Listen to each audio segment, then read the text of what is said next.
Hello, fellow heirs.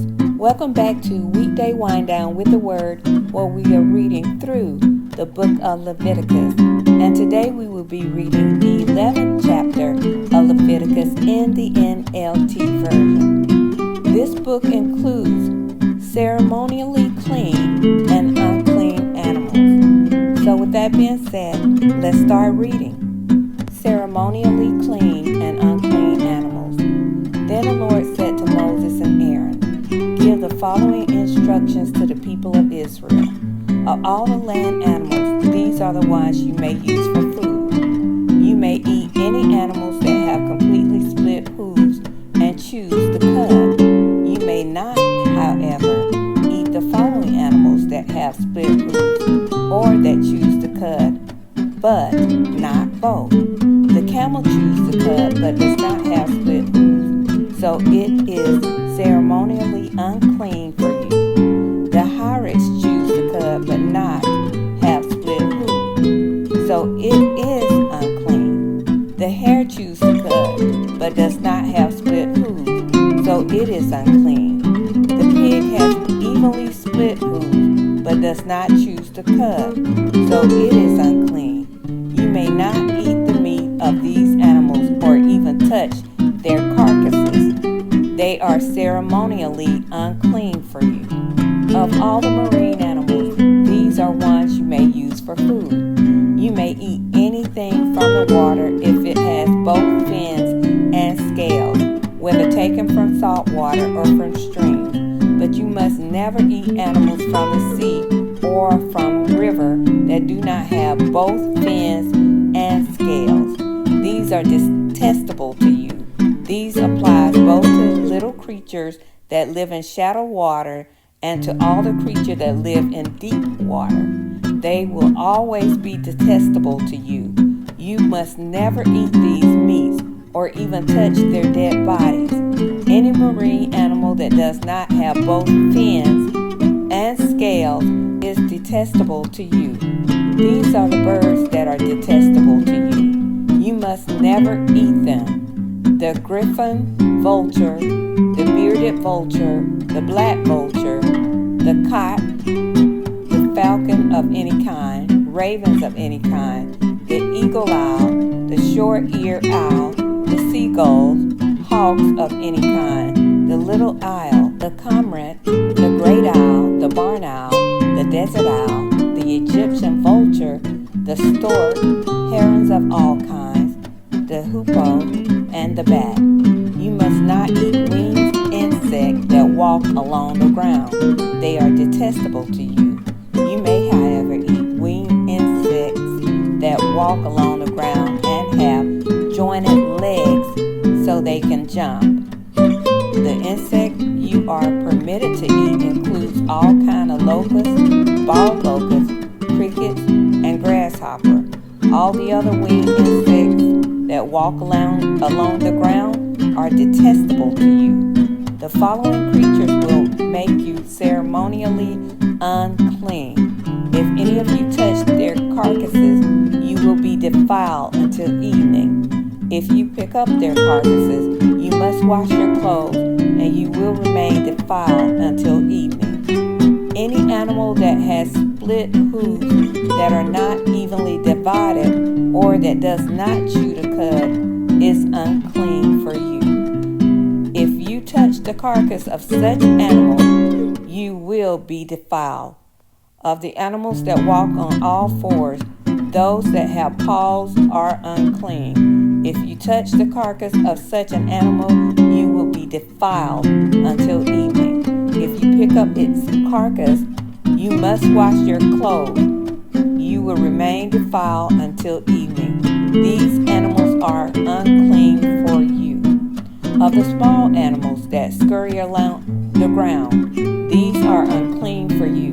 The mole rat, the rat, large lizard of all kinds, the gecko, the monitor lizard, the common lizard, the sand lizard, and the chameleon. All these small animals are unclean for you.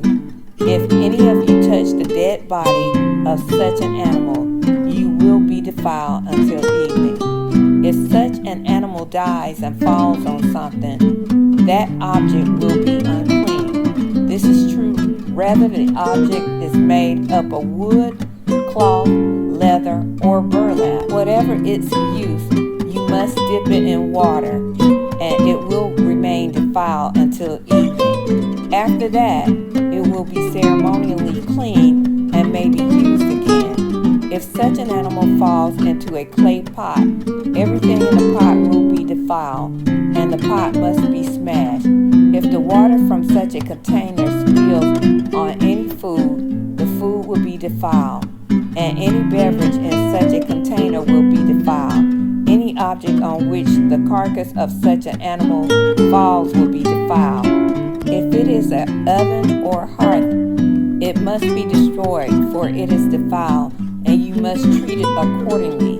However, if the carcass of such an animal falls into the spring or a cistern, the water will still be clean, but anyone who touches the carcass will be defiled. If the carcass falls on seed grain to be planted in the field, the seeds will still be considered clean. But if the seed is wet when the carcass falls on it, the seed will be defiled.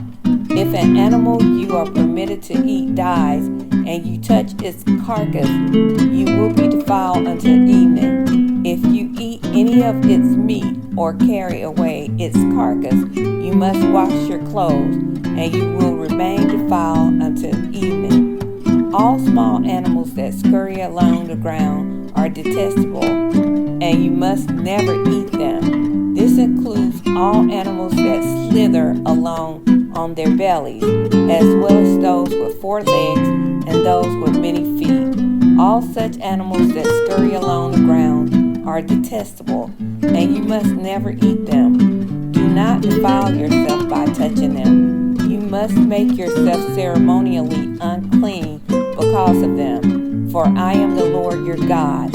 You must consecrate yourself and be holy, because I am holy.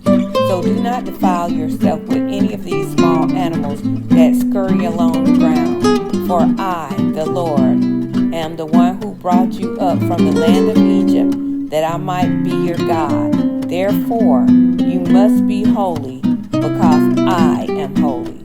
These are the instructions regarding land animals, birds, marine creatures, and animals that scurry along the ground. By these instructions you will know what is unclean and clean, and which animals may be eaten and which may not be eaten. And that concludes the reading of Leviticus 11 in the NLT version. So what I was thinking as I read through this was about how there's so much confusion about what Christians can eat and what we can't eat. And from my understanding, these instructions were to the Israelites, and it was not to the Gentile. And most people today that are followers of Jesus Christ and serve the same God that is over Israel, we're mostly Gentile. So those rules don't apply to us. However, to me, it still gives me an idea of what God deems as clean and unclean. So some of these things, you can just govern yourself accordingly. But I think that this was predominantly for the Israelite of that day. I'm not even sure that it's for the Israelites of today. And maybe someone can explain that to me. I would be so interested to know about that. But so I just thank God for Jesus, that we're under the new covenant, and we don't have to worry about some of those things. But I don't think it really applies to the Gentiles. Tell me what you think. I would love to hear. Please put it in the comments below. And as usual, thank you for listening to Weekday Wind Down with the Word. And have a nice life and a blessed life in Jesus Christ. Bye.